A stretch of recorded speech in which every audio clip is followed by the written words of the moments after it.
സംഘപരിവാർ ബന്ധമുള്ളവർക്ക് മാത്രം ഇടം ലഭിക്കുന്ന കേന്ദ്ര സർക്കാരിന്റെ അഭിഭാഷക പാനലിൽ കോൺഗ്രസ് എംഎൽഎ ചാണ്ടി ഉമ്മൻ ഉൾപ്പെട്ടതിൽ വെട്ടിലായി കോൺഗ്രസ്. ആദ്യമായാണ് ഒരു പ്രമുഖ കോൺഗ്രസ് നേതാവ് ബിജെപി നേതൃത്വത്തിലുള്ള കേന്ദ്ര സർക്കാരിന്റെ അഭിഭാഷക പാനലിൽ ഉൾപ്പെടുന്നത്. ഇതിനിടെ ചാണ്ടി ഉമ്മനെ ന്യായീകരിച്ച കെപിസിസി അധ്യക്ഷൻ കെ സുധാകരന്റെ നടപടി യുഡിഎഫിനുള്ളിലും അസ്വസ്ഥതയ്ക്ക് കാരണമായി. സാലിം മുഹമ്മദ് തയ്യാറാക്കിയ റിപ്പോർട്ടിലേക്ക്. കൈരളി ന്യൂസ് ഇന്നലെ ഈ വാർത്ത പുറത്തു വിട്ടതിന് ശേഷം തുടക്കത്തിലൊന്നും ഒരു പ്രതികരണത്തിന് കോൺഗ്രസ് നേതാക്കൾ തയ്യാറായില്ല. എന്നാൽ പിന്നീട് ഇന്ന് പകൽ ചില പ്രതികരണങ്ങൾ വന്നു. പക്ഷേ ആ പ്രതികരണങ്ങളൊക്കെയും കോൺഗ്രസ് നേതൃത്വത്തെയും മറ്റും പ്രതിക്കൂട്ടിലാക്കുന്നതും പ്രതിരോധത്തിലാക്കുന്നതുമായിരുന്നു. കെപിസിസി അധ്യക്ഷൻ കെ സുധാകരൻ, ഈ ആരോപണ വിധേയനായ ചാണ്ടി ഉമ്മൻ എംഎൽഎ, തിരുവഞ്ചൂർ രാധാകൃഷ്ണൻ കോൺഗ്രസിൻ്റെ പ്രമുഖ നേതാവ് എന്നിവരുടെയൊക്കെ പ്രതികരണങ്ങളാണ് യുഡിഎഫ് പക്ഷത്തു നിന്നതിൽ വന്നത്. ആദ്യം വന്ന ചാണ്ടി ഉമ്മൻ്റെ പ്രതികരണം അത് പരസ്യമായ പ്രതികരണത്തിനല്ല, ഫോണിൽ നമ്മോട് സംസാരിച്ചപ്പോൾ മാത്രം പറഞ്ഞതാണ്. തൻ്റെ മെറിട്ട് പരിഗണിച്ചാണ് ഇത്തരത്തിൽ ഒരു നിയമനം തനിക്ക് നൽകിയത് എന്നാണ്.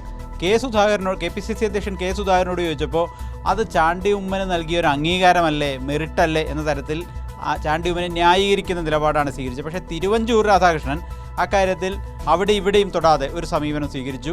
അത് പാർട്ടി പരിശോധിക്കട്ടെ, ചാണ്ടി ഉമ്മൻ എന്താണ് പറയുന്നത്, ചാണ്ടി ഉമ്മൻ പറയുന്നത് കേൾക്കട്ടെ എന്ന ഒരു സമീപനത്തിലേക്ക് അദ്ദേഹം പറഞ്ഞ് അവസാനിപ്പിക്കുകയുണ്ടായത്.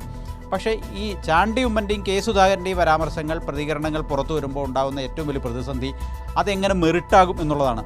ഒരു സർക്കാർ, അത് ഏത് പാർട്ടിയുടെയുമായി ബന്ധപ്പെട്ട നിയന്ത്രണത്തിലുള്ള സർക്കാരാണെങ്കിലും കേന്ദ്ര സംസ്ഥാന സർക്കാരുകൾ, അവരുടെ നിലപാട് കോടതികളിൽ അറിയിക്കുന്നതിന് വേണ്ടി അഭിഭാഷകരെ നിയോഗിക്കുമ്പോൾ മെറിട്ട് മാത്രമല്ല, മെറിറ്റിനൊപ്പം അവരുടെ രാഷ്ട്രീയ പക്ഷപാതിത്വം കൂടി പരിഗണിക്കാറുണ്ട്. സ്വാഭാവികമാണ്. കാരണം ആ ഗവൺമെൻറ്റിൻ്റെ, ആ രാഷ്ട്രീയ പാർട്ടിയുടെ നയമാണ് ഗവൺമെൻറ് നടപ്പിലാക്കുന്നത്. ആ ഗവൺമെൻറ് നയമാണ് കോടതിയിൽ പറയേണ്ടി വരിക. അപ്പോൾ അങ്ങനെ നയം പറയേണ്ടയാൾ മറ്റൊരു രാഷ്ട്രീയ പാർട്ടിയുടെ ജനപ്രതിനിധി, അത് കോൺഗ്രസിൻ്റെ ഒരു എംഎൽഎ ബിജെപിക്ക് വേണ്ടി അഭിപ്രായം അല്ലെങ്കിൽ നിലപാട് കോടതിയിൽ പറയുന്നൊരു സാഹചര്യം ഇതിനുണ്ടാവുന്നു എന്നുള്ളതാണ്. അപ്പോൾ മെറിറ്റ് മാത്രമല്ല, രാഷ്ട്രീയമുണ്ട്. അപ്പോൾ അതെന്ത് രാഷ്ട്രീയമാണ് എന്നുള്ളതാണ് പ്രശ്നം. കോൺഗ്രസ് എംഎൽഎ ബിജെപിയോട് അടുത്ത് നിൽക്കുന്ന, സംഘപരിവാറിനോട് ചേർന്ന് നിൽക്കുന്ന നിലപാട് എവിടെയാണ്, എങ്ങനെയാണ്, എന്തിനാണ് സ്വീകരിക്കേണ്ടി വരിക? അതൊരു പ്രതിസന്ധിയാണ്. ഏതായാലും യുഡിഎഫിനുള്ളിൽ ഇതൊരു പ്രശ്നമായി വളർന്നിട്ടുണ്ട്. പ്രത്യേകിച്ച് മുസ്ലിം ലീഗ്, കേരള കോൺഗ്രസ് അടക്കമുള്ള പാർട്ടികൾ ഇക്കാര്യത്തിൽ, ജോസഫ് ഗ്രൂപ്പ് അടക്കമുള്ള കക്ഷികൾ ഇക്കാര്യത്തിൽ എന്താണ് കോൺഗ്രസിൻ്റെ നിലപാട് എന്നറിയാൻ വേണ്ടി വെയിറ്റ് ചെയ്യുകയാണ്. പ്രതികരണം ചോദിക്കുമ്പോൾ കോൺഗ്രസ് പറയട്ടെ എന്നാണ് അവരുടെ നിലപാട്. അവർക്കൊരു അസ്വസ്ഥതയുണ്ട് ഇക്കാര്യത്തിൽ. മറ്റൊന്ന്, കോൺഗ്രസിനുള്ളിൽ തന്നെയാണ് ഒരു പ്രതിസന്ധി രൂപപ്പെട്ടിരിക്കുന്നത്. നമുക്കൊക്കെ അറിയുന്നത് പോലെ 3 മുൻ മുഖ്യമന്ത്രിമാരുടെ മക്കൾ, R Shankar, K Karunakaran, A Antony, 3 മുൻ മുഖ്യമന്ത്രിമാരുടെ മക്കൾ ഇതിനകം തന്നെ സംഘപരിവാർ പാളയത്തിൽ എത്തിയിട്ടുണ്ട്.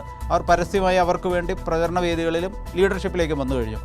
4ാമത്തെ മുഖ്യമന്ത്രി ഉമ്മൻചാണ്ടിയുടെ മകൻ ചാണ്ടി ഉമ്മൻ കേന്ദ്ര സർക്കാർ ബിജെപി നിയോഗിച്ച അഭിഭാഷകരുടെ പട്ടികയിൽ ഇടം പിടിച്ചിരിക്കുന്നു. അപ്പോൾ ആ ചാണ്ടി ഉമ്മൻ്റെ സഞ്ചാരവും മറ്റ് 3 മുൻ മുഖ്യമന്ത്രിമാരുടെ മക്കളുടെ സഞ്ചാര വഴിയേ തന്നെയാണോ എന്നൊരു സംശയം, അങ്ങനെ ചോദ്യചിഹ്നം ഇട്ട് സംശയം പ്രകടിപ്പിക്കുന്ന രീതിയിലൊക്കെ ചില വാട്സാപ്പ് മെസ്സേജുകൾ കോൺഗ്രസിനകത്ത് ഗ്രൂപ്പുകൾ പ്രചരിക്കുന്നുണ്ട്. അപ്പോൾ അതും ഒരു പ്രതിസന്ധിയാണ്.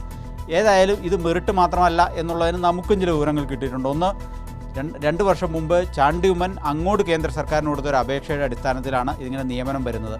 വെറുതെ നിയമനമല്ല, മറ്റേതെങ്കിലും വഴിക്കുള്ള സമ്മർദ്ദവും കൂടി അതിനുണ്ടായിട്ടുണ്ടാവും.